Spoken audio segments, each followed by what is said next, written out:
নমস্কার, অপরাহ্নের সূর্যতে আপনাদের অনেক অনেক স্বাগত।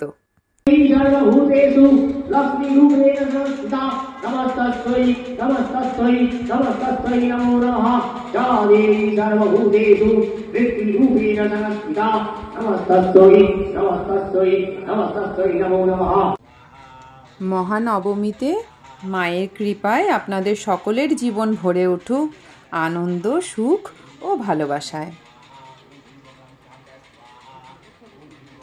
মা দুর্গা আপনাদের সব সমস্যার সমাধান করুক। নতুন আশায়, নতুন পথে আমরা যেন এগিয়ে যেতে পারি নির্ভয়ে।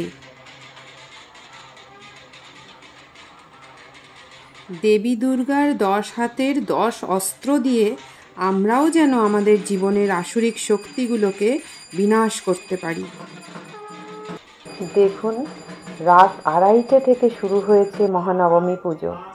এখন ভোর হয়ে গেল। 20 বছর দুর্গা পুজো করলাম, কিন্তু এবছরের পুজো মনে প্রাণে দাগ কেটে গেল। মা যে আমাদেরকে রাত দখল শিখিয়ে দিল। নবমী তিথিতে মা দুর্গার নবম রূপ সিদ্ধিদাত্রী পূজিত হন। তিনি সিদ্ধি বা আধ্যাত্মিক শক্তি প্রদানকারী দেবী। ভক্তরা এই দিনে মা সিদ্ধিদাত্রীর কাছে সিদ্ধির প্রার্থনা করে, যাতে তারা জীবনের সকল প্রতিবন্ধকতা ও কষ্ট কাটিয়ে উঠতে পারে। মৃন্ময়ী রূপী চিন্ময়ী তুমি, মৃন্ময়ী রূপী চিন্ময়ী তুমি, তোমার আশিসে ধন্য এ ভূমি, তোমার আশিসে ধন্য এ ভূমি। মৃন্ময়ী রূপী চিন্ময়ী তুমি, মৃন্ময়ী রূপী চিন্ময়ী তুমি। তোমার করুণা,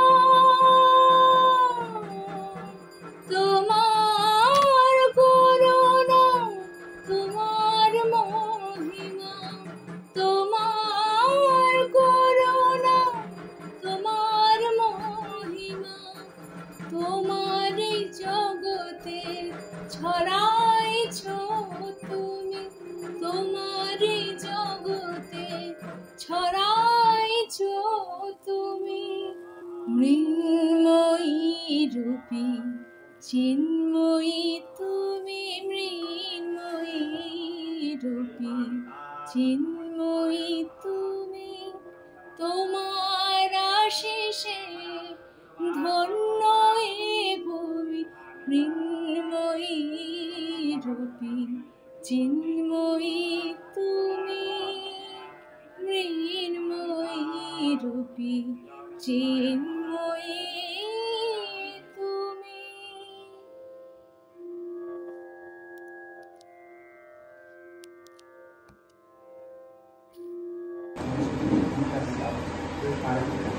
ওম বিশদ সবদ্যা মদ্দাসনমাসে কোনারাশিস্তে ভাস্করে শুক্লপক্ষে ওম মা পুত্র অরিন্দিক চক্রবর্তী হন্তস্য আমার যজমানস্য সৌকার্যত্র সুব্রত মুরানিগ রাজদীপ রুদ্রদীপ তথা পরিবার সৈকায়তন। মহানবমীর পুজো দুর্গা পুজোর শেষ বড় পুজো। সংকল্পের সময় মহানবমী পর্যন্তই সংকল্প করা হয়। চণ্ডীপাঠ, দুর্গানাম, জপ, মহানবমী অবধি অনুষ্ঠানের সংকল্প নেওয়া হয় বোধনের দিন। সেই মতো মহানবমীতে হোমের মাধ্যমে দেবীর সংকল্পিত মহাপূজার সমাপ্তি হয়।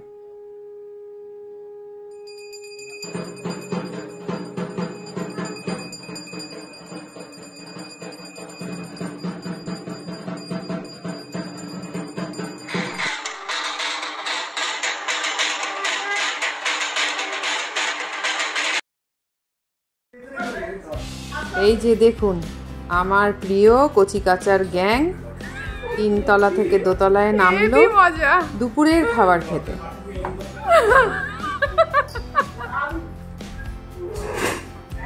বলুন তো এখন কটা বাজে? এখন বিকেল 4টে।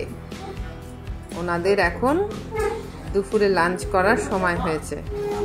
ওদের কাছে এই কটা দিন ঘড়ি হচ্ছে একদম না পছন্দ জিনিস, মানে ঘড়িকে ওরা হয়তো চেনেই না। এই কটা দিন ভোর 4টে রাতের ডিনার করছে আর বিকেল 4টে দুপুরের লাঞ্চ করছে।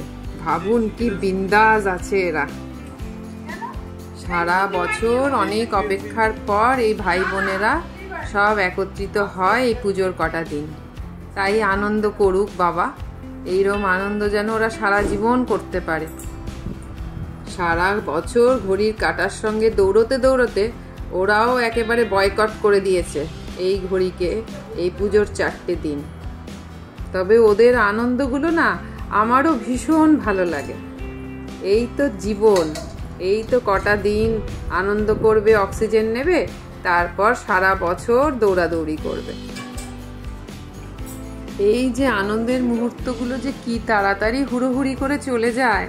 সারা বছর অপেক্ষা করে সবাই আমরা থাকি, কিন্তু যেন মনে হয় এই এসে গেল, এই চলে গেল।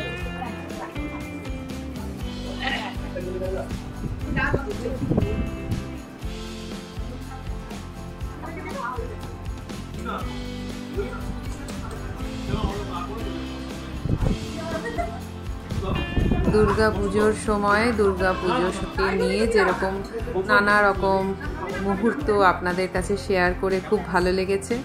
এই যে বাড়ির ভেতরের মজার মুহূর্তগুলো আপনাদেরকে শেয়ার না করে পারলাম না। আমার তো চ্যানেল খোলার একমাত্রই লক্ষ্য হচ্ছে মজার সুন্দর ভালো মুহূর্ত ক্যামেরাবন্দি করে রেখে দেব ভিডিওর মাধ্যমে। তারপরে সেগুলোকে সবাই দেখবে, ভালোবাসবে। আমাকে যারা ভালোবাসবে আমার মজার মুহূর্তগুলো দেখলেও তাদের খুশি হবে। এই যে বাচ্চাদের সাথে একসাথে বসে খাওয়ার এই যে কি আনন্দ বলে বোঝানো যায় না। এইবার ফ্রিজের যত মিষ্টির বাক্স নিয়ে বসলাম। ফ্রিজটা একদম মানে বোঝাই হয়ে গেছে মিষ্টির বাক্সে।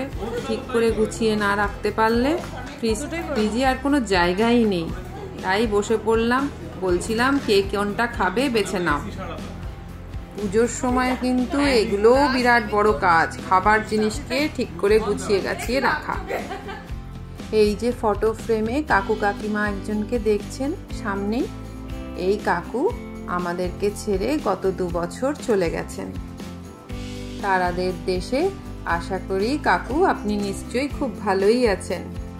মাত্র 30-31 বছর বয়সে যখন দুর্গাপুজো শুরু করেছিলাম তখন এই কাকুই পেছন থেকে সাপোর্ট দিয়েছিলেন, বলেছিলেন শুরু করো আমি আছি তো পেছনে। এক ধরনের ব্যাকবোন ছিলেন আমাদের এই দুর্গাপুজোর। মাথা ঠান্ডা করে নানা রকম পরিস্থিতি কী করে হ্যান্ডেল করতে হয় অনেকটাই ওনার থেকে শিখেছি আমি। এই 20 বছরে যেসব পরিবার আমাদেরকে ঘিরে ছিল তাদের জন্য ছোট্ট উপহার তুলে দিচ্ছিলাম। এরপর নবমীর রাতের আনন্দ।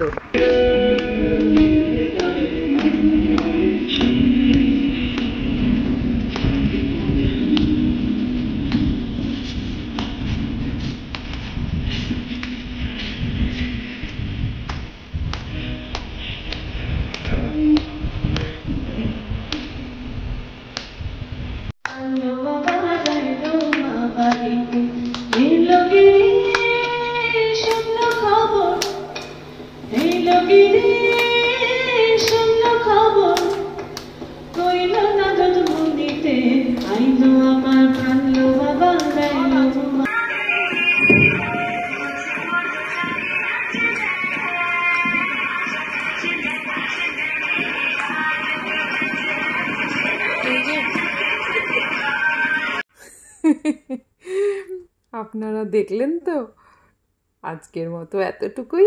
দেখা হচ্ছে পরের ব্লগে।